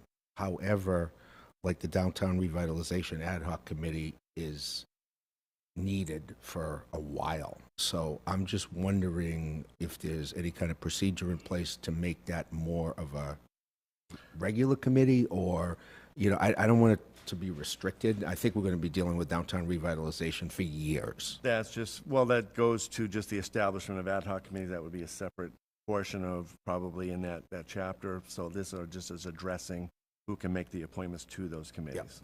Okay. So we can go back and look at that later if you have Yeah. concern. Yeah. Any other questions? Just very briefly, I'll Thank you, Mr. also take a look at it. I'm trying to recall off the top of my head, and I don't want to do that. If the appointments of committees, the statement that committees are appointed by the town manager is in the charter or in the admin code, I'll have to look at that, because if it's a charter thing, then this would be a charter amendment as opposed to an ordinance. Right, I think it's in the admin code. It may very well be. I'm just going off the top of my Yeah, head. but if you But wanna I double check certainly on am that. going to look into it, because you may have to amend this from a ordinance to a charter change. Yeah, I again, double check that for you me. may not, though. Yeah, You may I not. didn't think we needed to do it as a charter change, but if you want to double check, Yeah, I'd I'll take greatly a look. appreciate that. Sure. Thank you. We can still go forward with advertising, though? Okay, okay. Yeah, and I'll let you know at the next scheduled meeting what I find and where I found it. Thank you very much. Okay. Any further questions? Seeing none, all those in favor of sending to advertising, please signify by saying aye. Aye. Any opposed? Motion carries. Thank you. And finally, under legislation for action, General Ordinance D FY 25-011, General Ordinance to amend Chapter 300, Article 2, Truck Exclusions. This was introduced by Councilor Lindy. I'll ask Councilor Lindy if he wants to go over anything specific regarding it. I think it stands for itself. All right. So again, just to remind councilors, this was dealing with a truck exclusion, dealing with Hayward Street and High Street to prohibit trucks greater than 2.5 tons from using those roadways as travel-throughs. It borders East Bridgewater, and I think they've got some restrictions on some of their roads there. This was sent to Rules and Procedure, and they voted 3-0 to approve it as well. Looking for a motion to send to advertising. So moved. Second. Mr. Lindy, second for Mr. McKinnon. Any discussion on the item? Seeing none, all those in favor of sending the advertising, please signify by saying aye. Aye. Aye. Any opposed? Motion carries. Thank you. All right, we do not have any old business, but we do have some new business. Starting off with Order OFY 25-035, vote to authorize Acting Town Manager Blythe Robinson to sign on behalf of the town of Bridgewater. This was in reference to a Murphy's Landing 40B project. Ms. Town Manager, would you like to expand upon that any further for us? I had been led to believe that this was something that could be signed by the manager. It was supposed to be handled, the project's taken a long time to get to fruition to this point where it's ready to move forward. And when the town attorney and I looked at it, we didn't notice anything in the charter that would give me the authority to sign something like this. And the state has requested that they be provided a letter that says that I do have the authority to sign it, so it's before you simply to allow if you approve it, allow the council president to sign that letter. I see. And again, I introduce this. This is basically for an existing 40B project that the town has had. This isn't a new one, just to make that clear. Do I have a motion to approve and then second for discussion? This is to retain it at council level. I'll make the motion. Okay, thank you, Mr. Murphy. Second for discussion. Mr. McKinnon, do you have a question, Mr. Lindy? Just a little bit more information about it. It's a little bit confusing, to be perfectly honest with you. I read through the whole thing, and first of all, 0 Plymouth Street is exactly where? It's actually 980 Plymouth. It's across from Running River Road. Yeah. Before you get to Bridgewater Farms. Right Supply, before you, on the there you left-hand go. side. So basically, from what I can gather on that, this was just it's a regulatory and use agreement. It's a state-based agreement that we just basically need to have a signature by the town manager of the town. We're a very limited party to this agreement, which is why we thought it most prudent to bring it before the council to give the town manager authority. If this was property we owned or something that we were directly using, she would have had authority under the charter to simply sign it. But this is a regulatory agreement that has to do with a development that we don't own. So we're just the town in which the development is in, essentially. And this has been through our ZBA, it's been through conservation, it's been through planning board. It's to create 8 units of housing, of which 2 are affordable. So it's a program that the developer took advantage of, and we were a little bit surprised when the state asked for this letter, but here we are. So it's basically a state request. So we just need to go through the procedure to sign the proper forms to satisfy the state. All right. Any other questions? Ms. Ellenberg. I would like to make a comment, and that is that I would like to see, if this is 40B, that this be restricted to 40B for elderly only. We have, that has nothing to do with what's before you. That would be a issue at the ZBA level when the 40B project is going through the comprehensive permit process. That's long gone. This is literally just a regulatory agreement. Frankly, it's really between the developer and the Executive Office of Housing and Livable Communities. We're signing off as the community in which this project exists.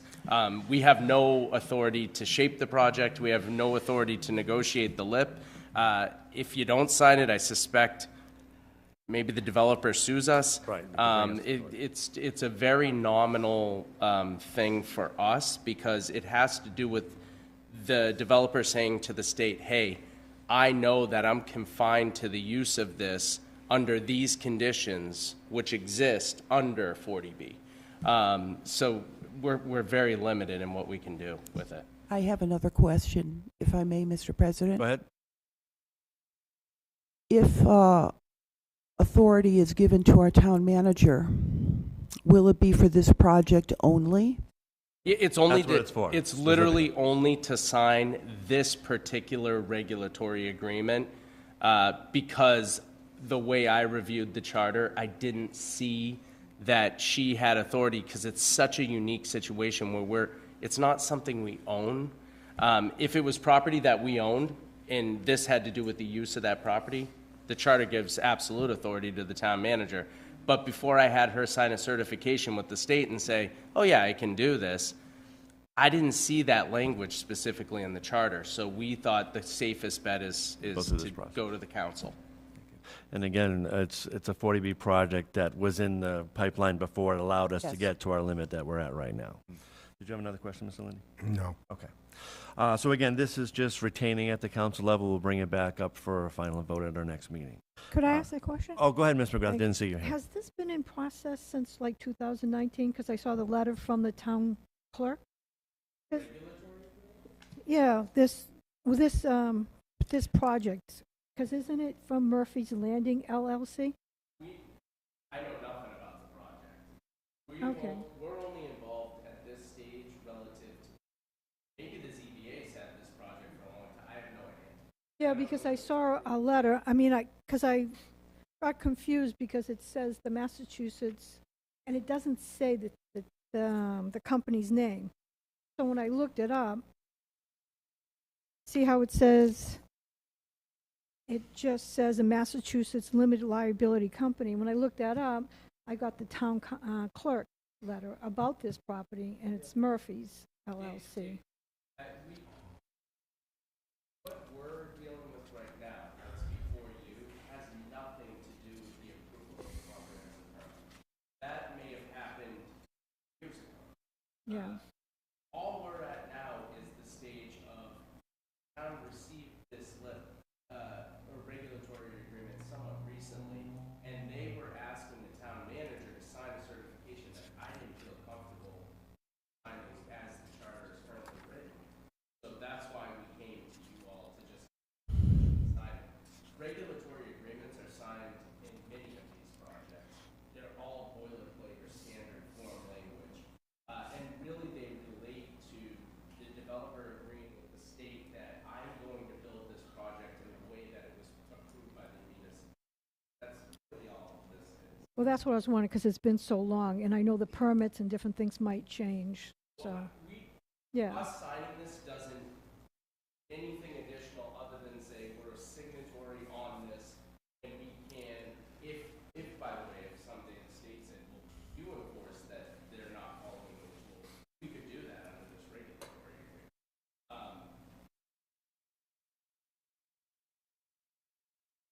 But the project is long since done. That's why we're at this stage. Okay, thank you. Another comment? Hold on a second. Mr. Loretti. I did look into this, and this was approved by the ZBA back in 2020, so it looks like it's been going on for a while. Thank you, Mr. Loretti. Do you have another question, Ms. Halliburton? Just a comment that we in Bridgewater often feel imposed upon by the state, and this will be bringing another state entity into our town. That's just a comment. It's already in town. No, it's not. There's a private developer that has to sign a regulatory agreement in order to, funding, I'm not even going to speculate why they have the regulatory agreement, but under the idea that they have these affordable units within this development, there's something has triggered requirement under 40B or some other statute. But this is a developer's project, other than the fact that there's a comprehensive permit they have to follow. Mr. President, through you, may I speak to Attorney Rollins? No, well, not right now. I think he's clarified it. I don't think we need to beat a dead horse. I do have a question here from Mr. Lindy. Through you to the town attorney. So if we vote on this to keep it at council level, we vote on it next meeting? Yes. Okay, and who is the developer, since it's not clear? I'm sure. His name is. I'm sure Ms. Robinson can obtain it. We can give you whatever the approval was. But we can't speak to the approval, is my point. I understand that. Carmine Prignali is the manager of the developer, but we certainly could. Just the company, I'd like to know. Yeah, well, It's under 464 Crescent Street, LLC. That's what it's named under. It's a limited liability company for the location. All right, any other questions? Mr. President, Yes, Ms. Ellenberg. I just wanted to say that I believe that the state agency is the one that has to approve the people that come into it and all of that. And so therefore, it will be in a management position for the entity, but. All right. Well, again, you can have a So- discussion with the attorney after the meeting if you need to. Let's, so again, do I have a motion and a second to keep it at a council level? All those in favor, please signify by saying aye. Aye. Aye. Any opposed? No. No. Okay, motion still carries. I heard 2 votes. 2. All right, next up.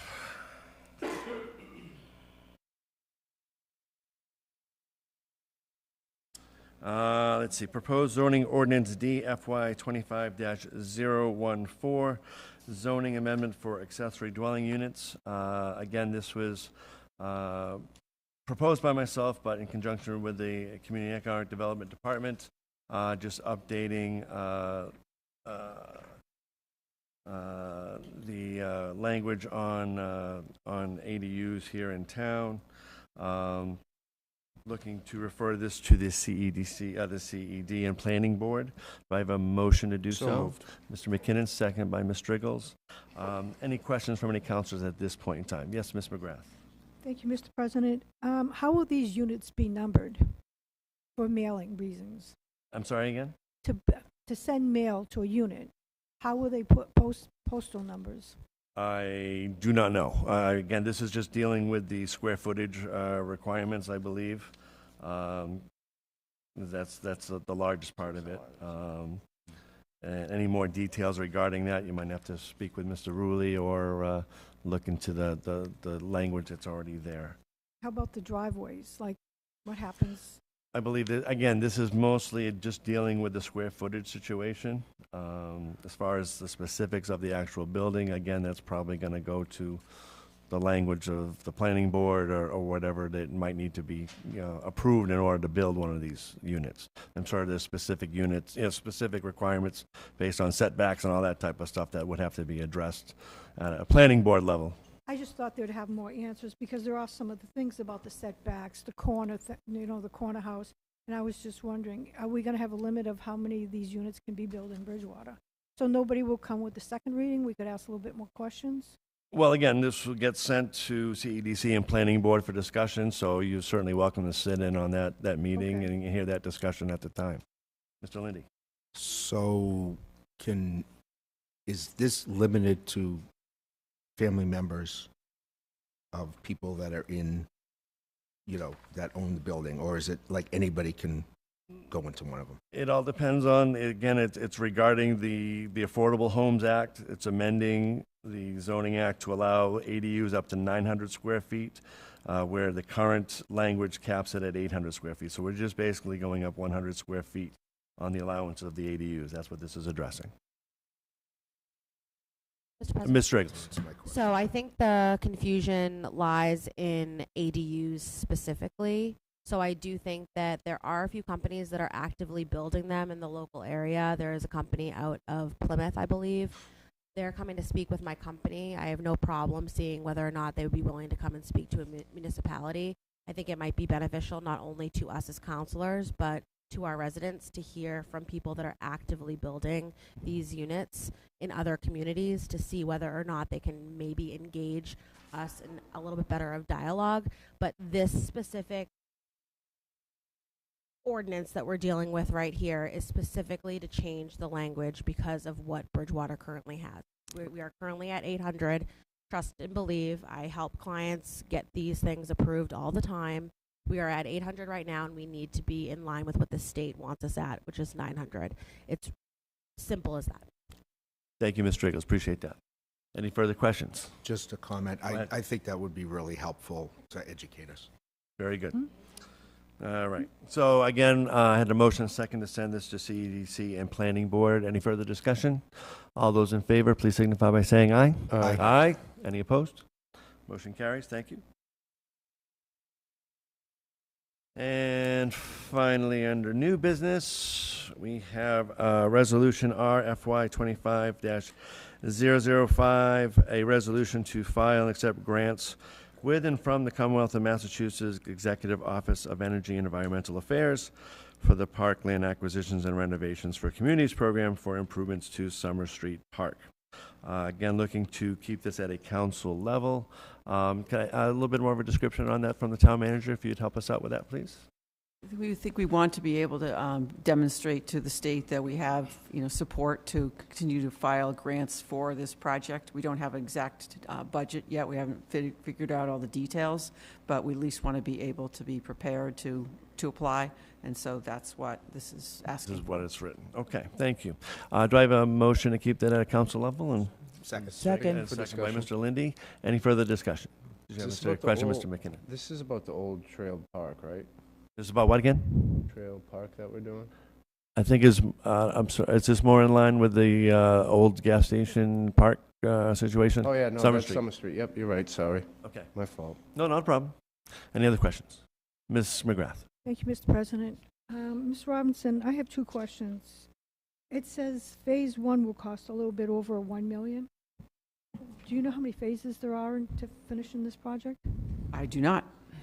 And the other thing, there's a driveway to get to the apartments behind there. There's only one way to get into the apartment building behind the park. Do you know how we'll share that? I will have to check. Okay, and for safety reasons too, because you might have kids running around. Okay. All right, thank you. Again, I believe if you talk to Mr. Rulli, I know there's some plans, design plans for the area. If you want to reach out and ask to see what those plans look like now, that might help you visualize that a little bit better. I'll go make appointment with Mr. No Perry, problem. just point of Mr. order. McKinnon. I do believe it's an easement over there. Allowing The access to that driveway, building in the yes. back. Restricted access, so I think it was. I'm not sure. I could be wrong, but I think that's what it Well, was. plus I was worrying about kids running up and down in the. Oh, no, I get it. I do driveway. completely, because there's no fence, there's nothing there. Yeah, no, I There might be understand. something in the design that might limit that. Yes. I know it keeps us here later, but I'd love to see him present to all of us so we know what the plans are for that parcel. Oh, as far as what? Yeah, I don't think there's a final design yet. I think that's still being worked on. Even preliminary. Yeah, we can look into that. So we had a first and a second. All those in favor of keeping this at a council level, please signify by saying aye. Aye. Aye. Any opposed? So moved. Thank you. All right, that wraps up our business for this evening. So This is comment. I know I'm going to get to that. I'm Oh, just okay. saying the business that we Sorry. have in that Sorry. regard. A long day. So the next step is citizen comments. Sorry. Again, due to Massachusetts open meeting law requirements, discussions will not take place during public comment periods. If appropriate, responses to questions and concerns will be given by the town manager at a future town council meeting. Please state your name and address for the record and keep your comments to 3 minutes if you can. Dr. Hunt. Carlton Hunt, 80 Austin Street. 2 points to the townhouse. That's what it used to be called in 1843. The CPC is considering funding a historic assessment of the interior of the building so that we know for future planning what needs to be preserved, can be preserved, should not be preserved.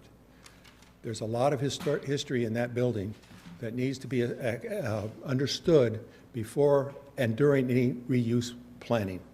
So CPC has the funds. It doesn't have to come through you guys. Our administrative funds could pay for a historic architect to come in and do an assessment of the historic elements of that building. That needs to be done now, not later.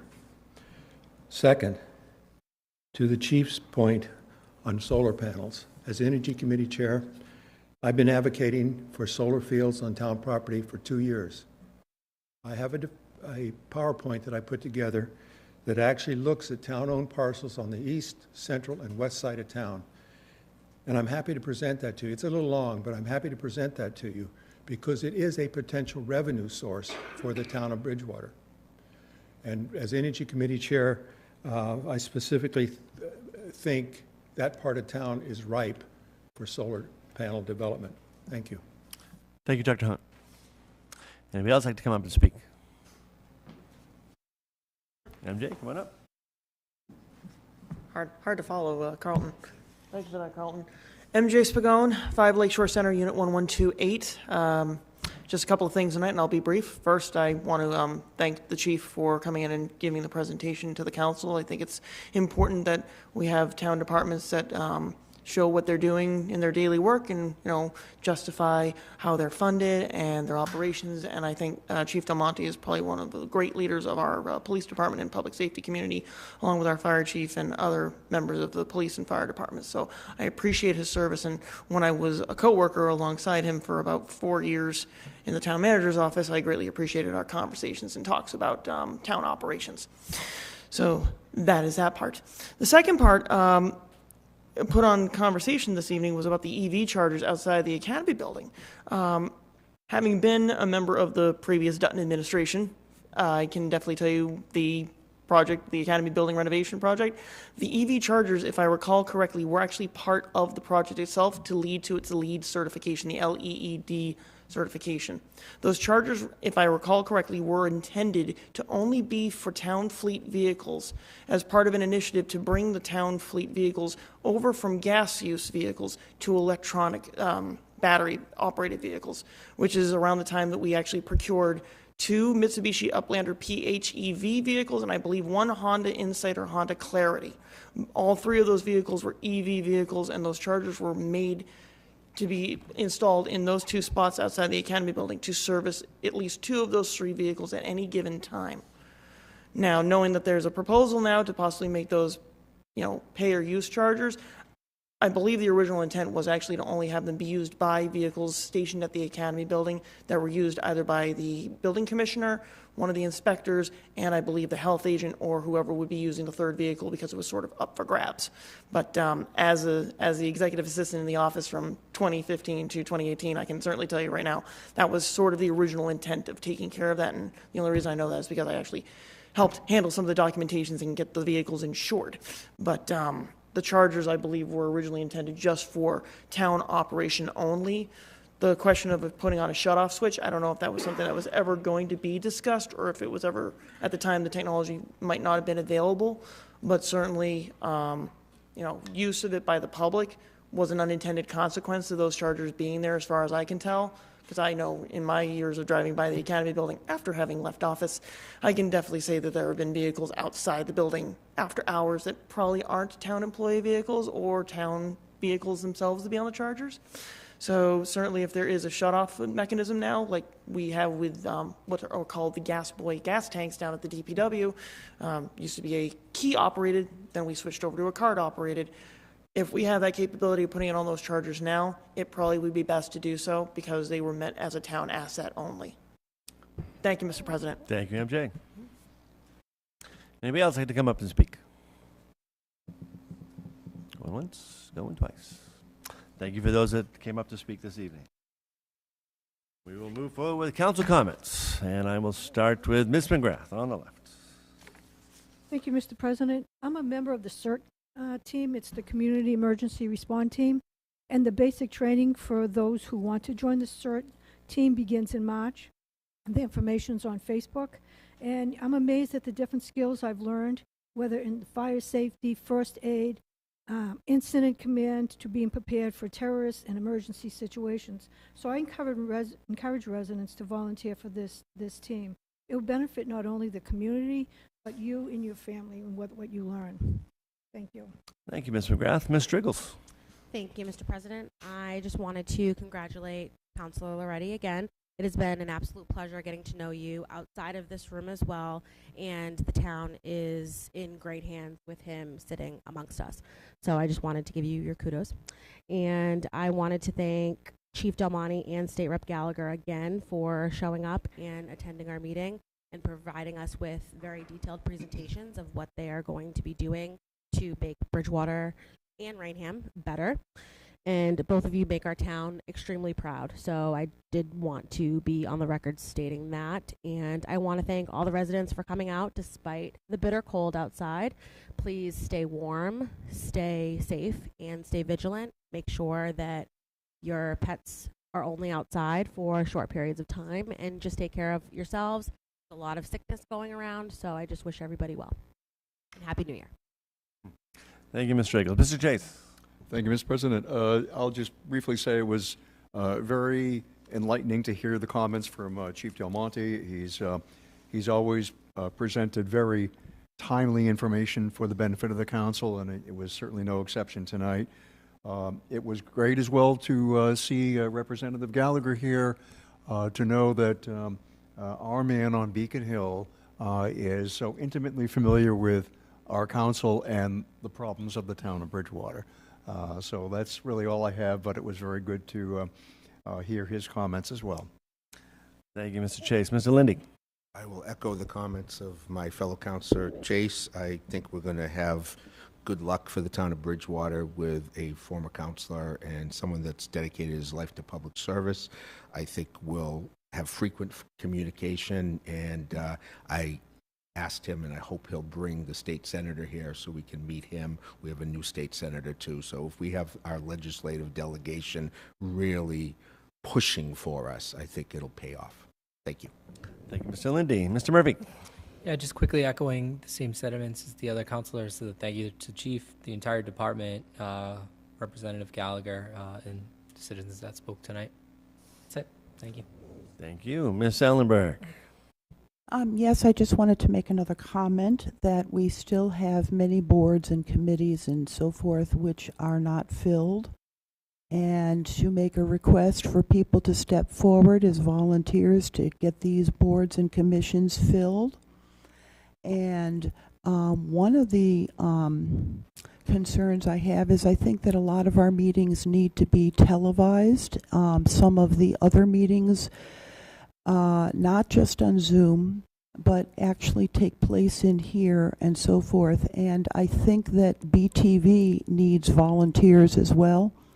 So if people want to volunteer for that, that would be great. And then lastly, I want to just compliment Chief Del Monte on an excellent presentation. And congratulations to Mr. Loretti. Yes. That's all. Thank you. Thank you, Ms. Ellenberg. Mr. Loretti. Well, thank you all for being so welcoming. It's been a pleasure to get to know you all better, and that goes for the residents as well. Thank you very much, and the town manager. It's been a pleasure to be here. Thanks for a great first meeting. The presentation from Chief Del Monte was very impressive, and I really appreciated that update. It was very organized and very professional, and we're very lucky to have him here as our police chief.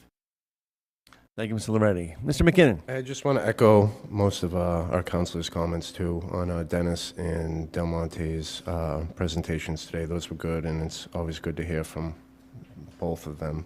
I want to welcome aboard John Loretti. It's definitely a good addition, and I wish you nothing but luck come April, because that time's coming around pretty soon. And I also pulled my papers too, so there was a point where half the town thought I was running, half of it thought I wasn't, and I pulled my papers, and by tomorrow I should have all 50 signatures in. So I should be sealed and dealed, ready to go as of tomorrow. And I just want to, as Sonia said, tell everyone just stay healthy and stay well during the winter time, because as she said, there's a bunch of colds going around. And I mean, I put my jacket back on midway through the meeting. It is cold out there too, so. But that's it for me. Thank you, Mr. President. Thank you, Mr. McKinnon. Again, just to finalize, I want to welcome Mr. Loretti to the council. Look forward to working with you, and though I think you'll find the next 4 months will go by quite quickly. And then I thank again to Chief Del Monte and to Representative Gallagher, both great presentations, and it's going to be nice to hopefully have a close ear up at the State House with Mr. Gallagher's being up there. And again, I definitely would like to see our state senator come here as well, so we'll see if we can make that happen. I hope everyone had a great holiday season. We're past it all now into the new year. It looks like it's going to be a chilly one, hopefully without too much snow. So just bundle up, stay healthy, as I mentioned earlier, and we'll see you guys at the next meeting in a couple of weeks. I will ask for a motion to adjourn. So moved. Second. All those in favor, please signify by saying aye. Aye. Aye. Any opposed? We are adjourned. Have a good night, everyone.